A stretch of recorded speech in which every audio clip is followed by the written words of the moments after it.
The notification officers stood in my parents' doorway at 1900 hours on a Tuesday. Two Marines in dress blues, faces solemn, rehearsed words ready. My mother knew what they meant before they spoke. Every military family knows what two uniformed officers at the door means. She screamed before they could introduce themselves. My father went pale. My sister collapsed against the wall. The words came anyway, formal and final. The Commandant of the Marine Corps has entrusted us to express his deep regret that your daughter, Captain Jessica Martinez, was killed in action in Afghanistan on October 14th. The Commandant extends his deepest sympathy to you and your family in your loss. Except I wasn't dead.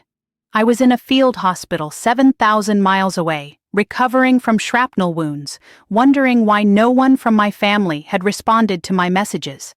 The notification was a mistake, a catastrophic, life-altering mistake, and I was about to discover exactly who my family really was. I never told my family how much it hurt when they skipped my deployment farewell ceremony, not because I'm stoic or because I expected it, because I'd already learned that expressing disappointment to people who consistently disappoint you is pointless. You just document the pattern and adjust your expectations accordingly. My deployment orders came through in July. 6-month assignment to Camp Leatherwood in Afghanistan, logistics coordination for forward operating bases, standard deployment. I'd done 2 before. This would be my 3rd and final before I transitioned to a stateside command position. The unit farewell ceremony was scheduled for September 20th at 1400 hours. Standard military send-off. Nothing elaborate, just formation, speeches, families present to say goodbye before we shipped out. The kind of thing that matters to soldiers because it's the last time you see your people before heading into a combat zone. I told my family about it 6 weeks in advance, sent the formal invitation, followed up with reminders, made sure they had the date, time, location. My mother said she'd be there. My father said he'd try. My sister said she had plans, but would see if she could reschedule. I knew what that meant. I'd heard those words before. Growing up as the middle child in a family obsessed with achievement, you learn where you rank pretty quickly. My older brother Marcus was the golden child. Harvard law, corporate attorney, everything my parents wanted. My younger sister Vanessa was the baby, the artist, the creative one they indulged. I was the practical one. The one who joined the Marines because I wanted structure and purpose. The one they never quite understood. Military service confused them. It wasn't prestigious enough for my mother's social circles. It wasn't creative enough for my father's artistic sensibilities. It was just me, doing something they couldn't fit into their narrative of what success looked like. So when I told them about my deployments, they'd nod politely and change the subject. When I came home on leave, they'd ask surface-level questions and talk about Marcus's latest case or Vanessa's gallery showing. When I got promoted to captain, my mother's response was, "That's nice, dear. Did you hear Marcus made partner?"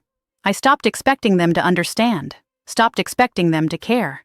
Just documented the pattern, adjusted expectations, focused on my unit, my Marines, the people who actually showed up. The day of the farewell ceremony, I checked my phone every 15 minutes, hoping they'd surprise me, knowing they wouldn't. The formation started at 1400. Families gathered on the sidelines, parents hugged their soldiers, spouses stood with children, friends held signs. My commanding officer gave a speech about honor and sacrifice and coming home safe. I stood in formation, eyes forward, professional, alone. They didn't come. None of them. My mother texted at 14:30, "Sorry, honey, got caught up at the country club luncheon. Have a safe deployment." My father didn't respond at all. My sister posted Instagram stories from a brunch with friends, mimosas and laughter, wine Sunday fun day. They were 30 minutes away. They could have made it. They chose not to. I didn't cry. Didn't break formation. Didn't let anyone see that it mattered. After the ceremony, my staff sergeant approached me. "Your family couldn't make it, Captain?" "They had prior commitments." "That's rough. For what it's worth, we're your family too." She was right. My unit was my family. The Marines who'd have my back in Afghanistan, who'd trust me with their lives, who'd actually show up when it mattered. That was family. Biology was just shared DNA and disappointing patterns. I deployed 2 days later. Landed at Camp Leatherwood, settled into my role coordinating supply chains for 5 forward operating bases. Logistics isn't glamorous. You don't get combat stories or dramatic rescues. You make sure the people who do those things have ammunition, food, medical supplies, fuel. You keep them alive by keeping them supplied. It's math and spreadsheets and convoy schedules. It's also the difference between a successful mission and a catastrophic failure. I was good at it. My Marines respected it. My family never understood it. 3 weeks into deployment, I emailed my parents. Standard update. Mentioned I'd arrived safely, work was busy, nothing exciting to report. My mother replied 2 days later with a forwarded chain email about a charity gala. No acknowledgement of my message. Just spam. My father didn't reply at all. My sister liked one of my Instagram posts from 6 months ago, probably scrolling late at night, accidental engagement. I stopped sending updates. Why bother? They'd made it clear I wasn't a priority. October 14th started like any other day. Morning briefing, supply inventory, coordination calls with FOB commanders. At 16:30 hours, mortar attack hit the compound. Not unusual, we'd had indirect fire before. This one was different. 3 mortars, close pattern, caught us mid-shift change when personnel were exposed. Shrapnel from the second impact caught my left side. Knocked me down. Couldn't breathe. Blood everywhere. I remember my sergeant screaming for a medic.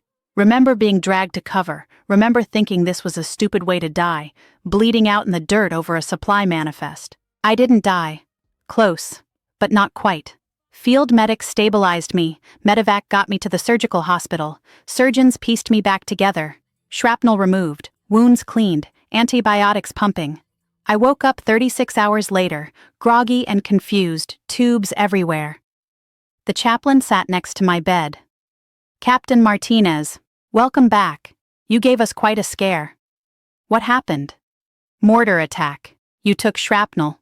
You're going to be fine. Full recovery expected. My unit? 2 Marines killed, 5 wounded, including you. Everyone else accounted for. I processed that slowly. 2 dead. Names I'd know once my head cleared. Marines I'd worked with, joked with, trusted. Gone. Because of random mortar trajectory and bad timing. I asked about notifications, about casualty reports, about who was handling family communications. The chaplain assured me everything was being processed correctly. I asked to call my family. He said I could once I was stable. I texted my mother when they gave me my phone back. Caught in mortar attack. I'm okay. Shrapnel wounds. Recovering. Sent. Delivered. Read. No response. What I didn't know, couldn't have known, was that somewhere in the casualty reporting chain, something went catastrophically wrong. My name got flagged as KIA instead of WIA. Killed in action instead of wounded in action. A clerical error? A database mistake? Someone typing the wrong code. And because military death notifications are prioritized, because they happen fast to minimize family anguish, notification officers were dispatched to my parents' house before anyone caught the error. My mother's scream echoed through the neighborhood. My father couldn't speak. My sister drove over immediately, found them destroyed, officers still there explaining benefits and burial procedures and dignified transfer protocols. The Marines were professional, compassionate, following procedure. But the information was wrong. I wasn't dead. I was sedated in a hospital bed, wondering why my family wasn't responding to my text. The error was discovered 4 hours later. A major reviewing casualty reports noticed the discrepancy. Cross-referenced with medical evacuation logs. Realized I was alive and recovering. Initiated immediate notification correction. But by then, my family had already started making funeral arrangements. They called relatives, informed friends, posted on social media, my mother's Facebook status. With unbearable grief, we announced the loss of our beloved daughter Jessica, killed in action serving her country. Details to follow.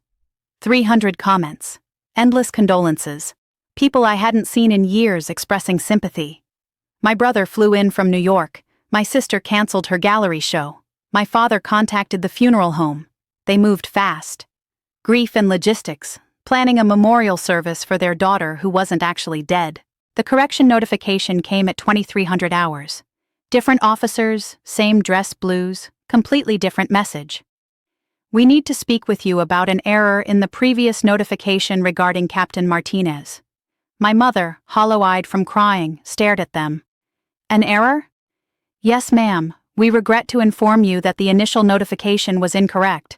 Captain Martinez is alive and recovering from her wounds. She was wounded in action, not killed in action. We deeply apologize for this error and the distress it has caused. My mother sat down slowly. My father made a sound like he'd been punched. My sister started laughing, then crying, then laughing again. She's alive? Yes, ma'am. She's stable, expected to make full recovery, and has been trying to contact you. That's when they checked their phones. My text from hours ago. The one they hadn't seen because they'd been drowning in grief and funeral logistics. The one that said I was okay. They called immediately. I answered, still groggy from pain medication. Jess? Oh my God, Jess, we thought you were dead. I texted you hours ago. I'm fine. Just some shrapnel. Why didn't you respond? We got notified you were killed. The Marines came to the door. They said killed in action. We've been planning your funeral. I processed that through the medication fog. A mistake? Yes, they just corrected it. Jesus Christ, Jess, we thought we'd lost you. I'm okay, really. Just banged up. I'll be stateside in a few weeks for recovery. We talked for 20 minutes. Them crying, me confused, everyone trying to understand what happened. They told me about the notification, the funeral planning, the social media posts. I told them about the attack, the surgery, the recovery timeline. It was the longest conversation we'd had in years. Over the next 3 weeks, as I recovered enough to fly home, something interesting happened. My family became obsessed with my military service. My mother called daily. My father sent care packages. My sister posted tributes to military families. They canceled the funeral but kept the memorial service date, converted it to a welcome home celebration, invited everyone, made it a huge event. Suddenly I was the center of attention. The daughter who almost died, who served her country, who mattered. It was bizarre and revealing. I flew back to Dover Air Force Base for medical processing before final leave. My family met me at the airport. Signs, balloons, tears, hugs, like a homecoming for a hero. I was wearing a sling, still healing, just trying to get through the crowd without aggravating my injuries. They were treating me like I'd risen from the dead, which, in their minds, I had. The welcome home celebration was scheduled for 3 days later. My mother had rented a venue, invited 200 people, arranged for local news coverage, made it into an event. I wanted to skip it, but my commanding officer suggested it might be good for community relations, good for the Marines, good for public support of military families, so I agreed. The event was surreal. People I hadn't spoken to in decades, distant relatives, my parents' country club friends, all gathered to celebrate my survival. The mayor spoke. A congressman sent a video message. My commanding officer presented me with a Purple Heart in front of everyone. My family sat front row, beaming, proud, playing the role of devoted military family. I stood there, arm in a sling, listening to speeches about sacrifice and service, and felt absolutely nothing. Because I knew the truth. These people didn't care about me. They cared about the story, the drama, the daughter who came back from the dead. If I'd actually died, they would have grieved publicly and moved on. Now that I'd survived, I was useful. A narrative they could shape. After the ceremony, during the reception, I found myself standing alone near the refreshments. My staff sergeant approached. Hell of a turnout, Captain. Yeah, it's something. Your family seems really proud. They think they are. She looked at me sharply. You okay? I'm fine, just tired. Permission to speak freely, ma'am? Always. This feels performative as hell. I smiled. That's because it is. She was right. The whole thing was performance. My mother introducing me to her friends as my daughter the war hero. My father telling stories about my childhood that never happened. My sister posting selfies with me, hashtags about military families and sacrifice. None of them had showed up to my farewell. None of them had responded to my deployment updates. But now that I'd almost died, now that there was drama and attention and a story to tell, suddenly I mattered. Suddenly I was family. I didn't call them out, didn't make a scene, just watched and documented. The same way I documented their absence at my farewell. The same way I documented every missed promotion ceremony, every ignored achievement, every time they chose something else over me. This was just more data, more evidence of a pattern I'd known my whole life. They didn't love me. They loved the idea of me when it served them. 3 days after the celebration, I sat down with my parents at their house. Just us. No cameras, no audience, no performance. "We need to talk," I said. My mother smiled. "Of course, honey. We're so glad you're home." "You didn't come to my farewell." The smile faltered. "We explained that. The luncheon, and your father had a—" "You didn't come. I deployed to a combat zone and you couldn't be bothered to show up for a 2-hour ceremony." "Jessica, that's not fair. We had a—" "I texted you from a hospital bed that I'd been wounded. You didn't respond for hours because you were too busy planning my funeral." Silence. My father looked away. My sister stared at her hands. "You threw a party to celebrate my survival, invited 200 people, rented a venue, but you couldn't drive 30 minutes to say goodbye when I was shipping out to Afghanistan." "That's different," my mother said quietly. "How? Explain to me how it's different. We thought you were dead." "Exactly. You thought I was dead. And suddenly, I mattered. Suddenly, I was worth your time. But when I was alive and asking for 2 hours of support, you had better things to do." My father spoke finally. "You're angry, that's understandable. But we're here now. We want to support you. You want to support the story, the dramatic narrative, the daughter who survived. You don't actually care about me. You care about how it looks." "That's not true. Isn't it? When was the last time you came to any of my military events? My promotion ceremony? My unit awards? Any of my achievements before I almost died?" They couldn't answer. Because the answer was never. They'd never shown up. Not once in 10 years of service. "I'm not angry," I said. "I'm just done pretending this is something it's not. You're my family by biology, but you're not my family by choice. My Marines are my family, the people who show up, who have my back, who don't need me to almost die before I'm worth their time." I stood up. "I'm going back to base tomorrow, medical recovery, then reassignment. You can tell your friends whatever story you want about your war hero daughter. Just know that I know it's a story, and I'm done participating in it." I left their house, didn't slam the door, just walked out quietly, the way I'd learned to do everything with them, without drama, without expectation, without hope that they'd ever be different. My sister called later that night. "Jess, I'm sorry. You're right. We should have been there." "Yeah, you should have. Can we start over? Can I do better?" "I don't know, Vanessa.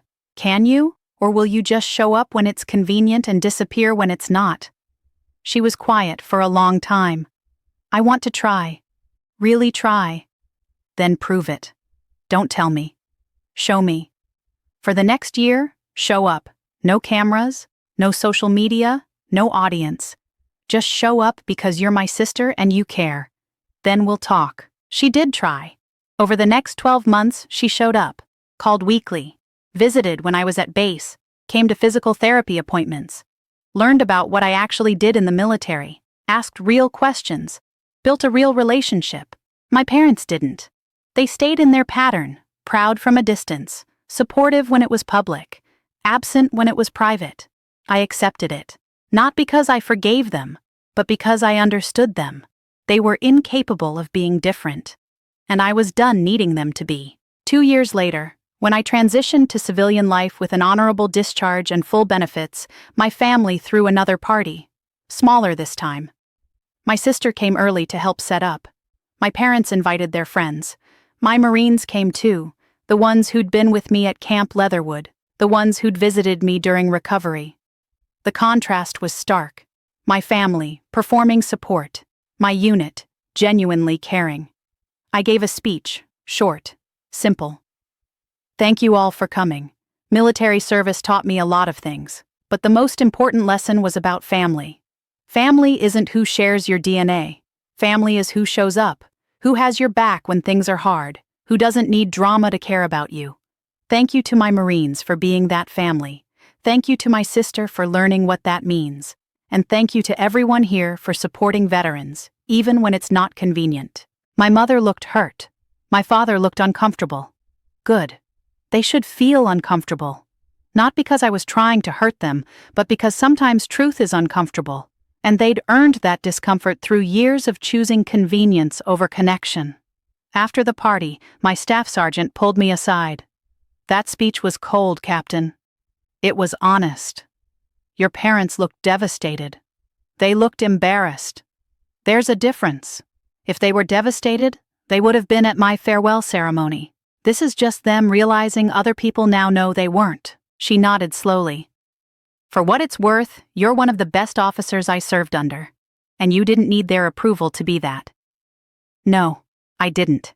That's the point.